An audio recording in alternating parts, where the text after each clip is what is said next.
Bismillah ar-Rahman ar-Rahim. Karoshi, this topic is characterized by a lot of debate and negotiations with hundreds of visions, approaches, and thousands of researchers in many countries. So what I'm going to present now is just only to display the main basic points of the topic for more readings, since it's very pertinent to our lives.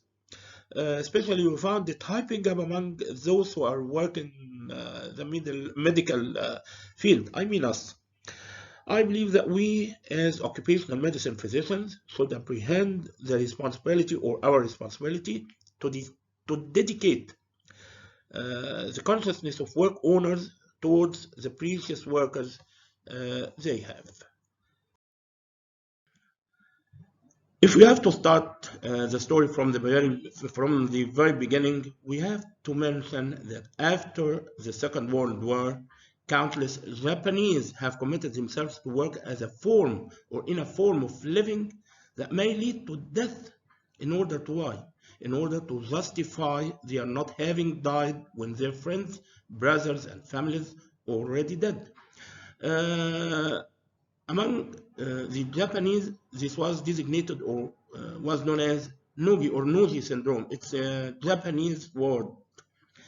The Nogi syndrome means the feeling of guilt about survival and the desire to atone and compensate for that by working on self to death. They dedicated themselves to death.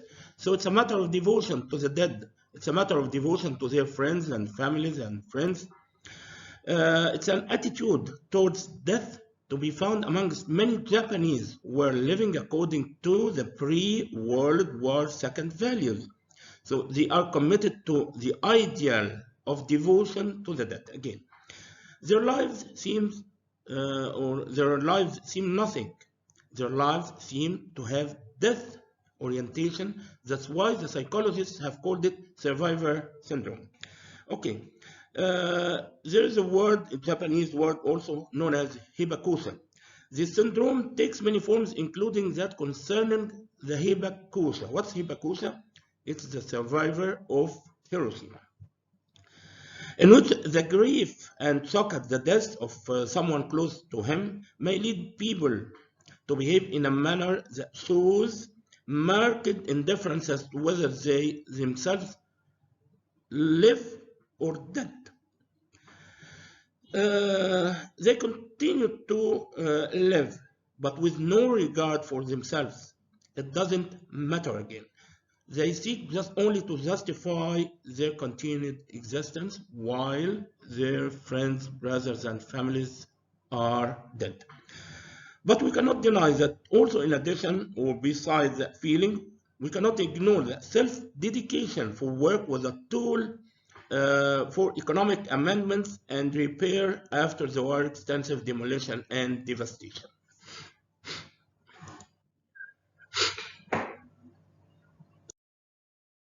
Survivor syndrome includes two main issues. The first one is workaholism, and the second is our topic today, which is Karoshi. Speaking first about workaholism, workaholism is a real mental health condition like any other addiction. It's a form of addiction, like alcoholism. So that's why it's called workaholism. Work addiction is the inability to stop the behavior or to stop working. It's often driven by job success and mostly common among people described as perfectionists or might be obsessive. Workaholism, key commonalities across many definitions were used to form comprehensive definition that includes 3 points. The first one is feeling compelled, stressed, pushed, obliged to work because of internal pressure.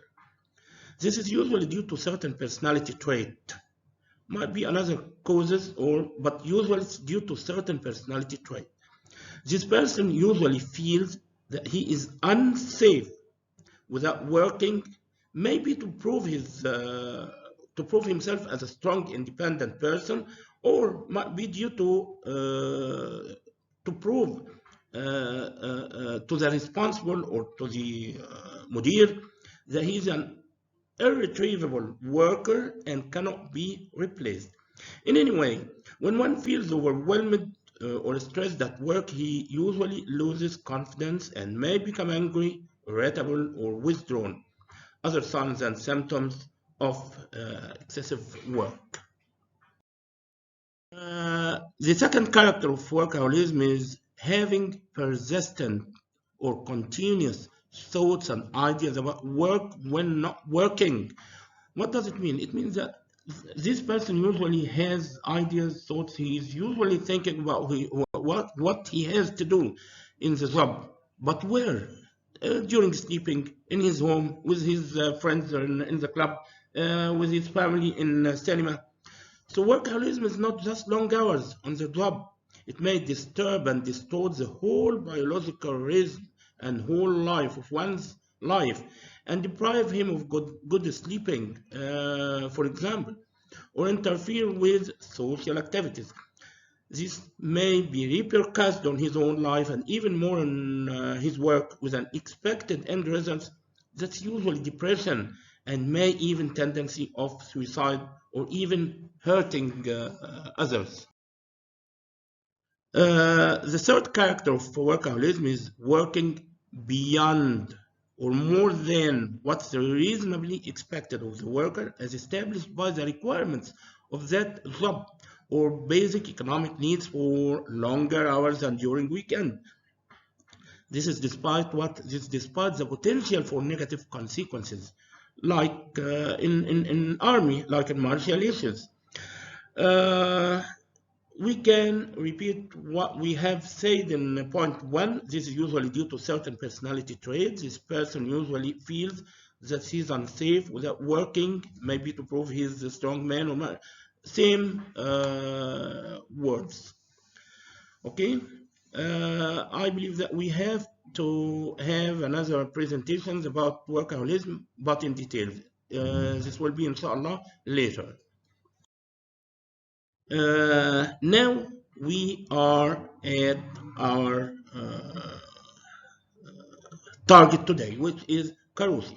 Literally, Karoshi is translated to overwork death, which is a Japanese term relating to occupation related sudden death. And here we are stressing on the word sudden death. The first case of Karoshi was reported in 1969 with the stroke-related death of a 29-year-old male worker in the shipping department of Japan's largest newspaper company. So we can freely say that Japan can be considered the birthplace of Karoshi, which is death from overwork, which is, again, it is a word invented to describe deaths caused by work-related stresses and pressure. But awkwardly here, it's still used in Japan's dictionary today. Even a book on the subject was published in 1982. Over the following years, there were more and more reports of sudden occupational mortality due to overwork. As an example, an investigation in 2021 among 24,000 Japanese workplaces revealed that 37%, and take care here of the coming words, 37% had violated overtime laws. It's funny, which means they had worked for extra times. Japanese authorities found that nearly 9,000 companies breached overtime laws, which means they pushed the workers to work overtime and extra times. Employees at these workplaces were working more than 80 hours of overtime per month. Throughout the bubble economy and into the 90s, the Karoshi issue became public knowledge after several high-standing executives' manners died suddenly. So they started to take care of that subject and considered it an important issue to investigate after the death of many high-standing executive managers died or death suddenly without any prior signs of illness. In an international labor organization article about Karoshi, there were 4 typical cases were mentioned or considered as ideal cases of Karoshi. The first one, we will say Mr. A or B or C or D, no names. So, Mr. A was working at a major snack food processing company for as long as 110 hours per week, which is equivalent for 4 days and a half. He died from a heart attack at the age of 34. His death was recognized as work-related by the Labor Standards Office. Second case, which was Mr. B, he was a bus driver whose death was also recognized as work-related, worked 3,000 hours per year, which was equivalent of 4 months. He didn't have a day off in the 15 days before he had a stroke at the age of 37. Mr. C was working in a large printing company in Tokyo for 4,320 hours per year, including night work, which was equivalent of nearly about 6 months, thus half a year, and died from a stroke at the age of 58. His widow received workers' compensation 14 years after her husband's death. Miss D, 22-year-old nurse, died from a heart attack after 30 hours of continuous duty, 5 times a month. Before starting this slide, I would like to say sorry because I forgot to mention something, that one of the manifestations of Karoshi may be suicide. Suicide in the Japanese language is called, it's difficult to pronounce, I know, Karoshi Satsu. I'm sorry for that. It's called Karoshi Satsu. It's a Japanese word which means suicide due to overwork. Okay, the ILO also listed some causes of overwork or occupational stress that lead to Karoshi Satsu, including the following. First of all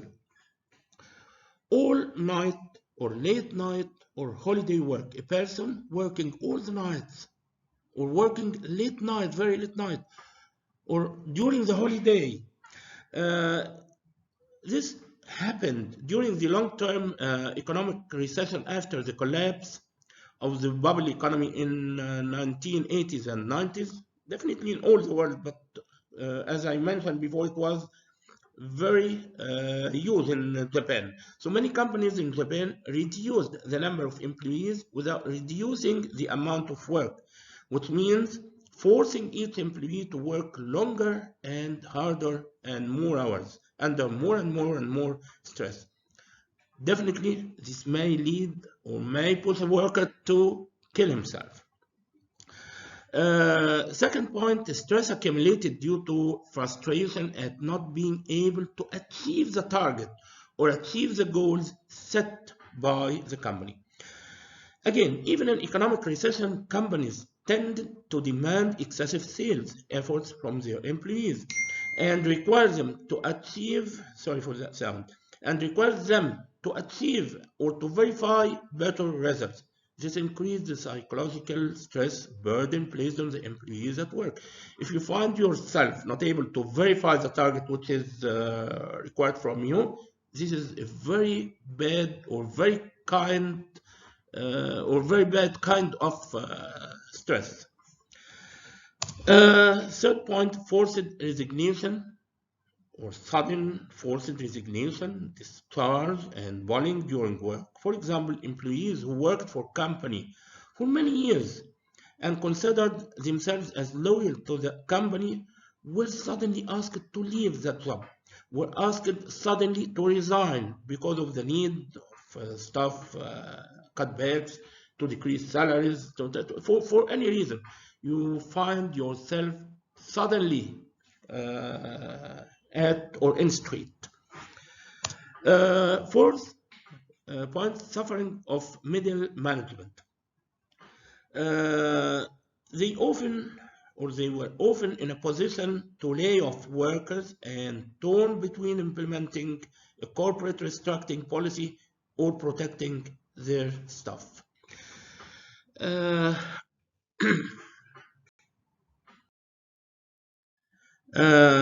if you look at that graph, we can find that in between 1997 and 2011, we can clearly notice the increase in number of approved cases of not of Karoshi, but approved cases of workers' accident compensation, insurance, benefit for Karoshi and Karoshi Setsu in Japan during this period. Definitely, this reflects an increasing trend in cases of Karoshi and Karoshi Setsu in Japan, with an increase in compensated cases of 47 cases of Karoshi and 2 cases of Karoshi Setsu to 121 cases of Karoshi and 66 cases of Karoshi Setsu in 14 years from 1997 to 2011.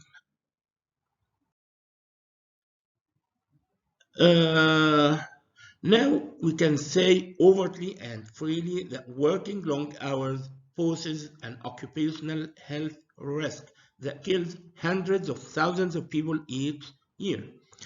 For example, between 2000 and 2016, WHO and ILO systematic reviews reported sufficient evidence for high risks of ischemic heart disease and stroke amongst people working long hours, more than or equal 55 hours per week, compared with those who worked the standard hours, let's say that 35 or 40 hours per week.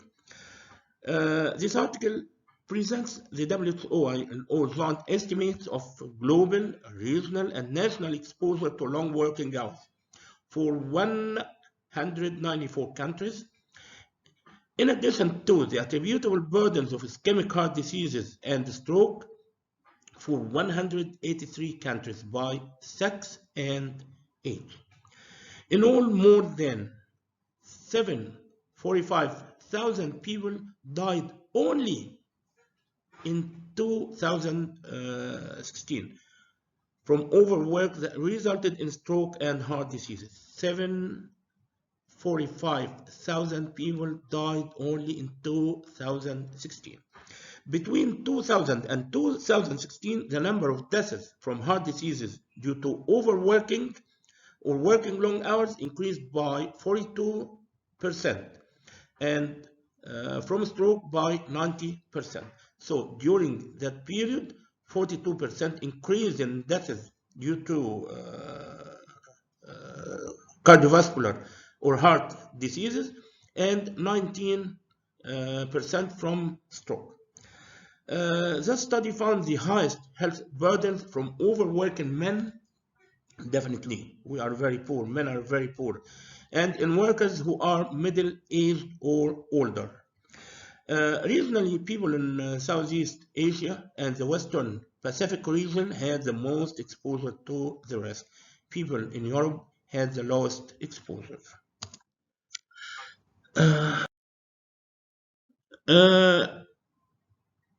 Employees cannot work for 12 or more hours a day, day after day a week, year after year, without suffering physically as well as mentally.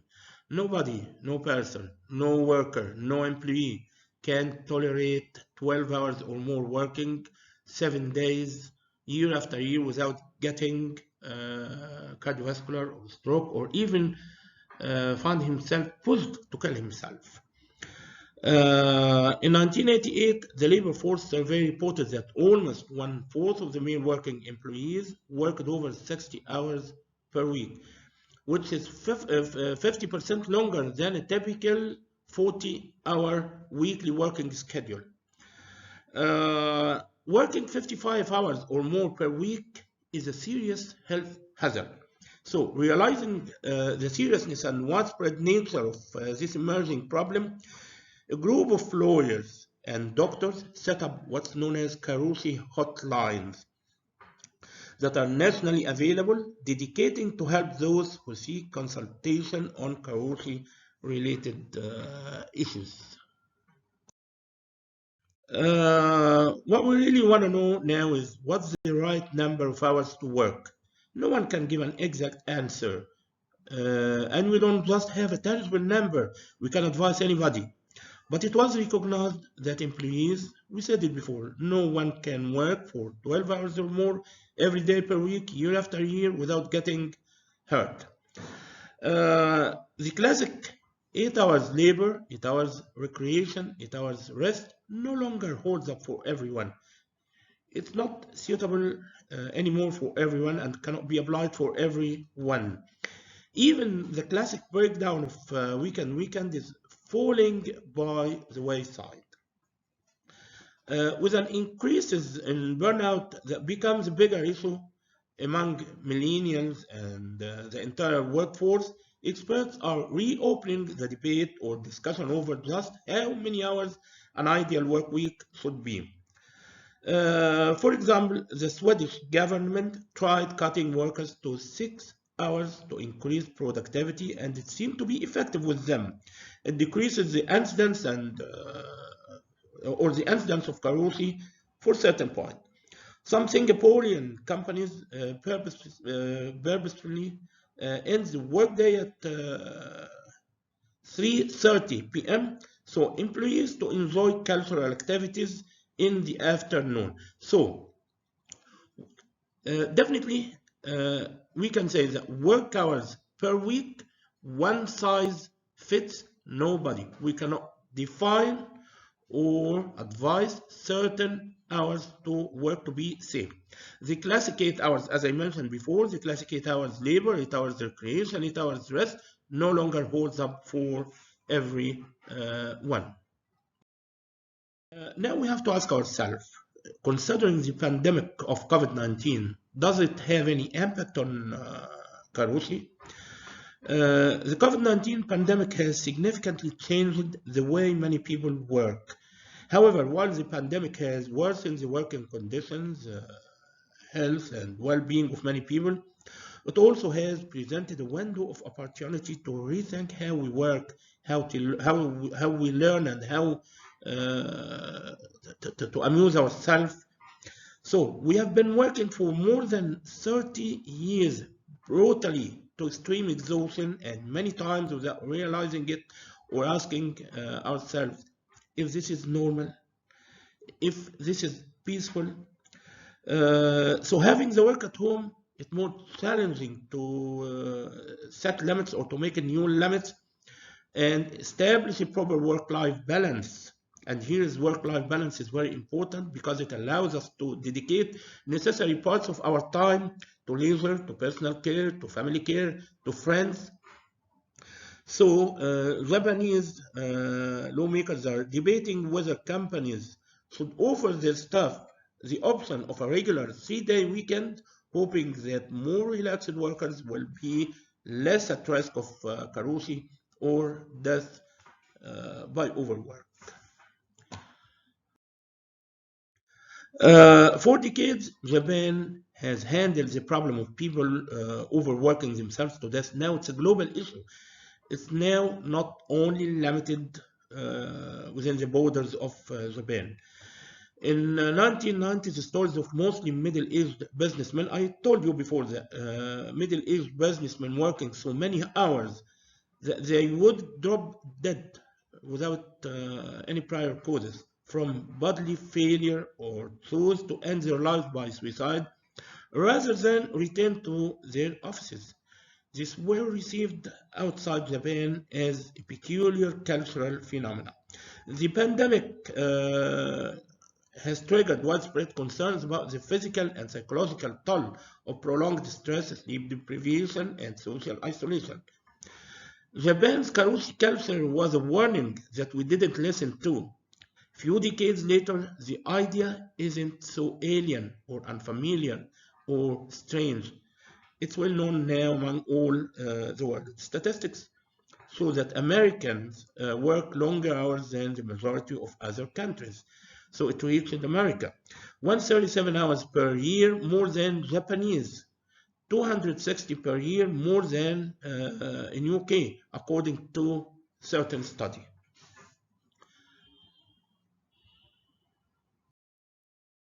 That is due to long working hours per 100,000 people. Joint study conducted by WHO and ILO in 2016, I told you before, with ex-USSR, ex-Yugoslavia, British Guinea, Suriname, Egypt, Mongolia, Nepal, and many other countries, it was revealed that the problem is very prominent in, as we see in that map, it's very prominent in North Africa, Eastern Europe, Southeast Asia, and some other countries in Latin America, as we see. Speaking about the Karoshi etiology, Karoshi is thought to be caused by stimulation of disorders associated with chronic fatigue after performing high stress uh, performing high stress work for a long time, such as cerebrovascular accident, cardiovascular diseases, and mental disorders. Chronic fatigue syndrome, as we know, is a complex long-term illness that can affect the whole body, causing pain and extreme fatigue, also known as myalgic encephalomyelitis or chronic fatigue syndrome. It's a serious chronic illness that can affect a person's ability to carry out everyday tasks. Depression and overwork are much more common causes of chronic fatigue, but the exact causes remains mystery or unknown. It can follow a number of common infections, illnesses such as Lyme disease, or even infectious mononucleosis, but all cases are tied to infection. Sudden death is the last stage of Karoshi. Early stage symptoms of Karoshi are usually headache and dizziness, nausea.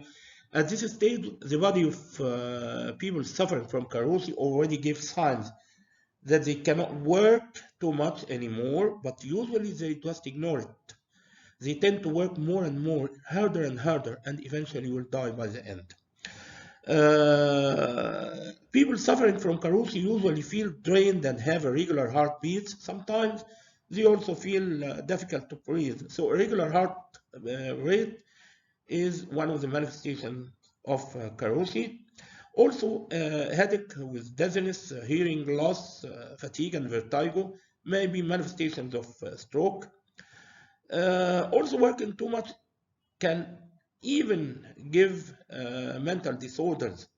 People suffering from Karoshi usually have mental disorders and eventually they will commit suicide and kill themselves when things go too bad. Traffic accident or traffic accidents are common among those who have Karoshi.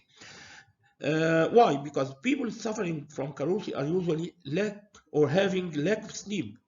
Most of the times you will fall asleep while driving, and this is usually causes, by the way, traffic accidents. In addition to traffic accidents, some Karoshi sufferers also found dead in their bathtubs. Why? Because of drowning themselves after falling asleep while taking a hot bath.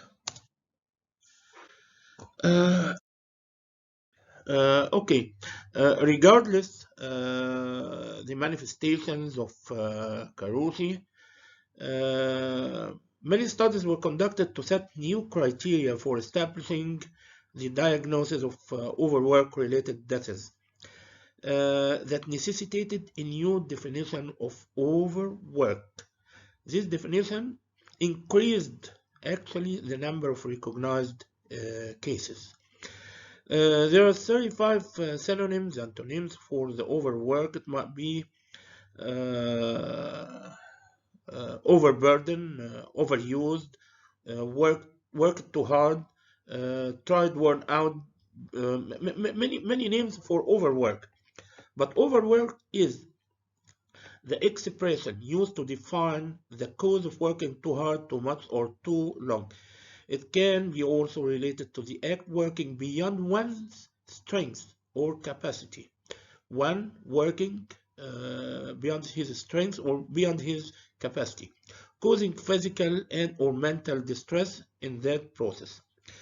Also, compulsory, mandatory, or forced overtime is usually defined as hours worked in excess of 40 hours per week that the employer, not the employee, that the employer makes compulsory with the threat of job loss or the threat of other events, such as, for example, downgrading or assignment to unattractive tasks or work shift, for example. Meanwhile, actual average working hours decreased, so the effects of revised criteria on the number of overwork-related cardiovascular diseases or stroke cases and the mediation effect through reduced working hours were estimated again. Working hours are an important mediator of the effect of policy on the rate of overwork-related diseases, whether cardiovascular diseases or stroke or even suicide.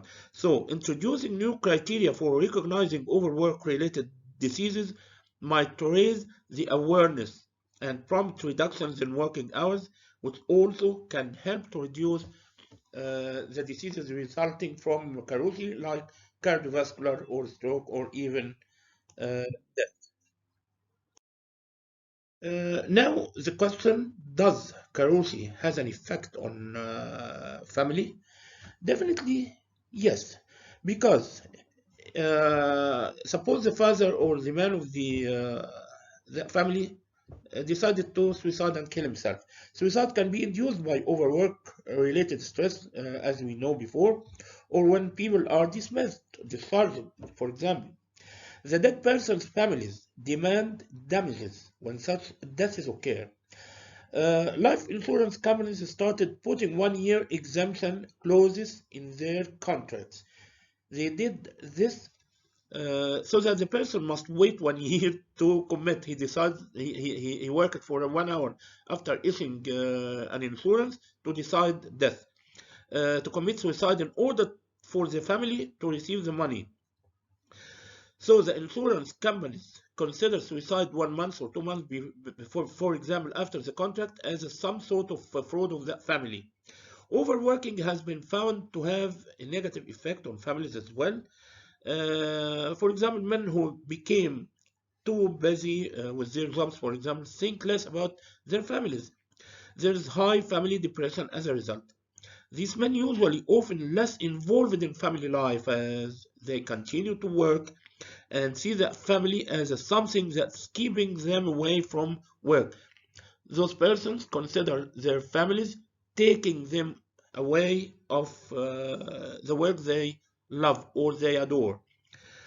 Definitely, this in turn fosters resentment toward the family. So, collectively, the Karoshi family effect can be loss of income with economic instability, depression and anxiety, somatic complaints among the members of the family, post-traumatic stress symptoms, shorter schooling, less academic success, lower self-esteem, and as we discussed before, the problems with the insurance. Finally, we can say that overwork-related stress or burn dismissed leads to Karoshi with family damage, with problems of life insurance, with a lot of family problems. And we can say that Karoshi is a dark symptom of the traditional salaryman job path, which is becoming less and less desirable for Japanese youths. There is a new trend now among Japanese workers formed as a result of Karoshi. They tend now to choose part-time work, contrary to the older Japanese who often work overtime. They try a new style of career choice with different jobs in order to figure out their own potential. These individuals work for hourly wages rather than regular salaries and are called freeters. which are part-time workers. Freelaters is a Japanese word recently coined by combining the English word free and the German word Arbeiter, which is laborer in German language. Typically, freelaters are young people who do not have a permanent full-time job, but have one or more part-time jobs or move from one short-term job to another. The number of freelaters has increased throughout the year from 200,000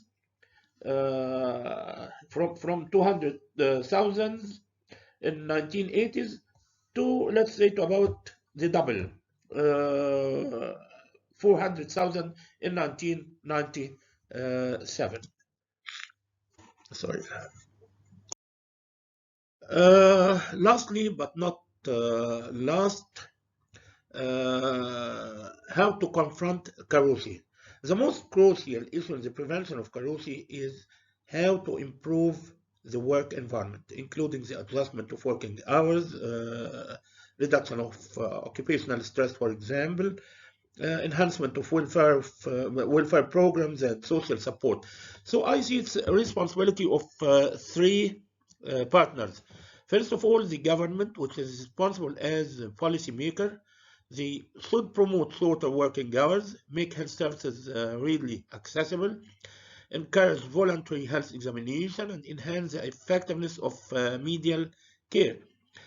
If we speak about labor unions and employers, as the group that's more closely involved with everyday death of employees, labor unions and employers should strive to implement and comply with the governmental policies that focus on reducing work overtime and creating better work environment. Lastly, employees should take part of the responsibility in confronting Karoshi. The employees themselves should recognize the need to take rests regularly and take preventive measures as needed. Uh, at last, thank you for your time. See you in another presentation, inshallah.